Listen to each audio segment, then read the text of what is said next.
Takže... Ne.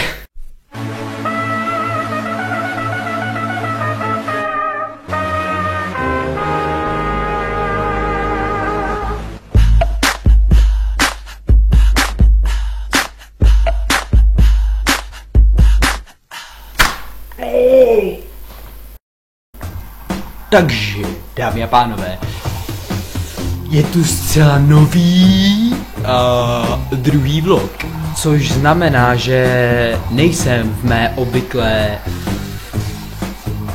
green screen místnosti a to proto, že se mi tam nechtělo, prostě protože já mám green screen místnost někde úplně v píči, daleko od baráku.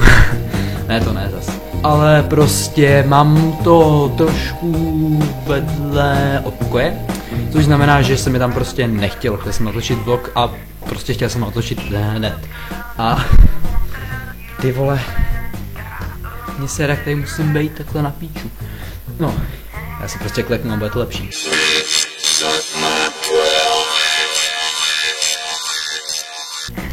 Takže, jo. Věc se má tak, že jsem prostě u sebe v pokoji, teďka nemusí vás zajímat, co je za mnou. Důležitý je, co je tady. A důležitý je hlavně to, co vám teďka chci říct. A to je...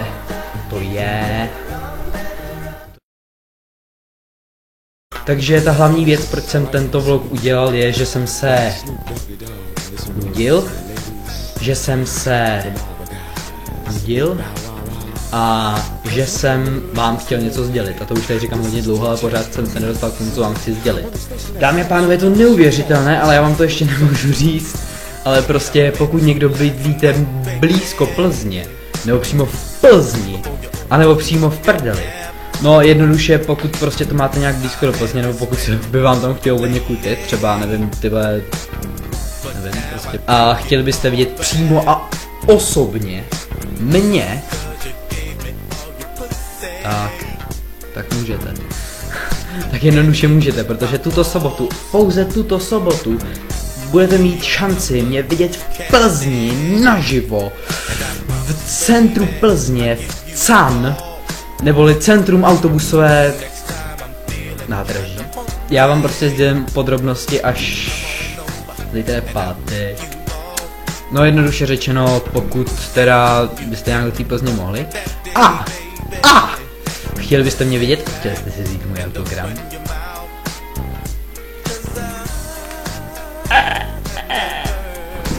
Tak, máte šanci. Nejsem si ještě absolutně jistý místem a jestli mě vůbec budete moc vidět, ale pokud ano, tak by to mělo srát za to. Já vám to asi napíšu nějak srozumitelně, protože prostě já se tady do toho videa nedokážu vůbec vyjádřit. Protože hlavně vůbec ještě nevím, jestli teda budete mě nějak moc vidět, jako já jsem nějakou nepotvrzenou informaci a prostě chtěl jsem vám to nutně sdělit, protože už žádný vlog dlouho nebyl a já vůbec nevím, o čem ten vlog skoro nemám natočit. Můžu ho natočit o svém dikovi, ale to by se vám asi moc líbilo.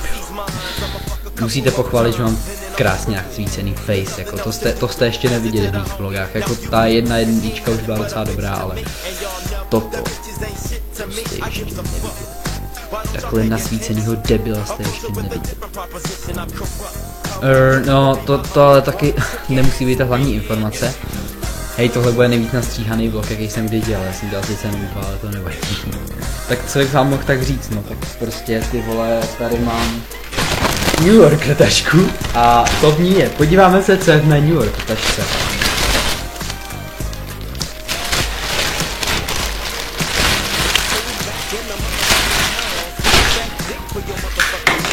Tak to nebyl dobrý nápad.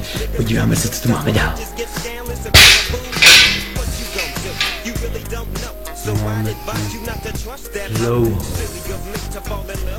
Stříbrnou. Chcete někdo koupit lať?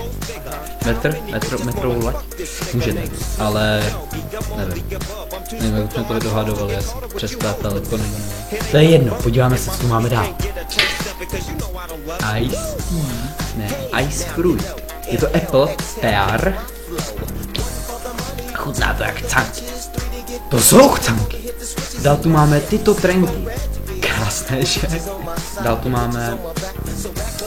máme tyto krásné plišové pantofle, které jsou velmi plišové a jsou tak plišové, že připomínají krásného psíčka.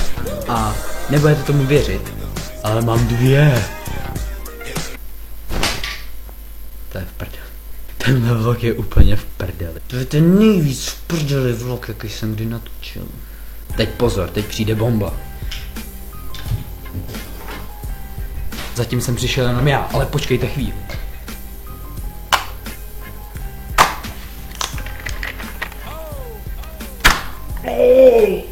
Toto je můj nový...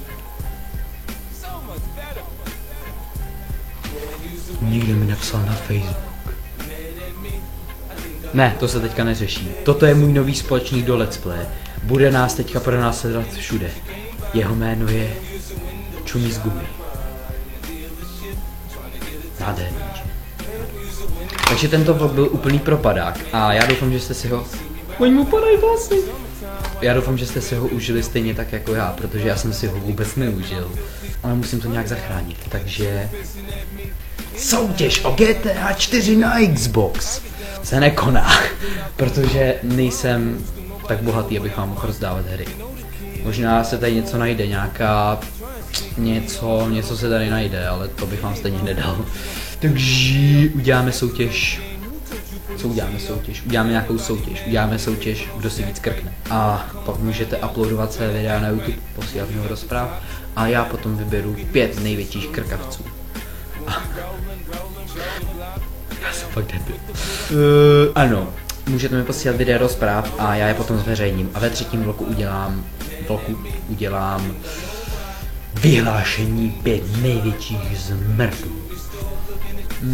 Já nevím, jako... Já jsem prostě chuj. Poslední předmět do liční je plastová, papírová kelímek. Papírová kelímek KFC, který, jak můžete vidět,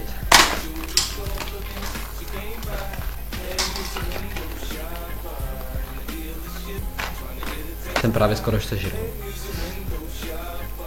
Tento vlog už nemůže být nějak zachráněn, takže prosím vás, dejte si dislikey. Já se moc omlouvám za toto strapňovací video, bylo to nejtrapnější video, já se za něj budu stydět do konce života. A asi kvůli tomu smažu i celý YouTube účet, smažu kvůli tomu celý YouTube, smažu celý internet, postarám se, aby už to nikdo nikdy neviděl. A to až někdy příště.